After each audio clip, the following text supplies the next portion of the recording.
La menace est là et bien réelle en ce début du mois d'octobre 2024.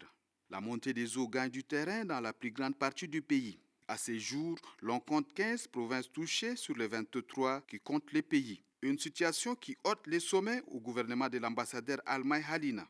Le Premier ministre, en cette journée du 3 octobre 2024, a fait une descente pour constater effectivement cette menace.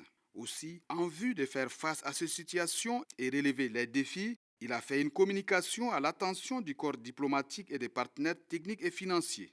Juste après cette communication, le ministre d'État, ministre de l'administration du territoire et de la décentralisation, Liman Mahamad, à la demande du chef du gouvernement, est intervenu pour plus d'amples échanges avec les partenaires. Ce n'est plus donc les conséquences de la pluviométrie, mais c'est beaucoup plus les inondations qui sont dues au débordement des fleuves. Et c'est partout sur l'ensemble du territoire. Le Premier ministre le rappelait à juste titre, les dégâts sont énormes.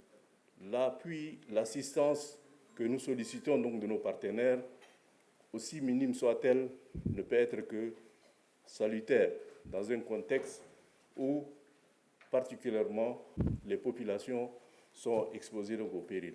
Message très apprécié par les partenaires qui promettent apporter leur contribution afin d'appuyer les efforts du gouvernement.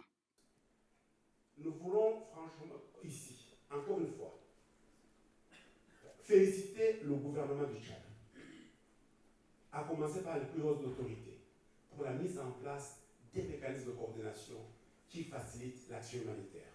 Mais aussi, cette réponse rapide que nous avons observée, c'est vraiment un effort louable, et surtout la solidarité que nous avons, la solidarité locale.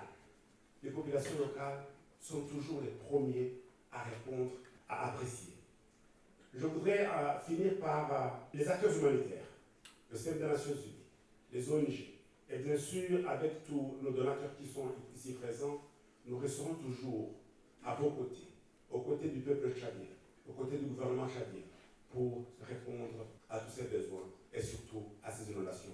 En attendant la conjugaison des efforts et une synergie d'action, la solidarité et la vigilance demeurent les seules options pour relever ces défis.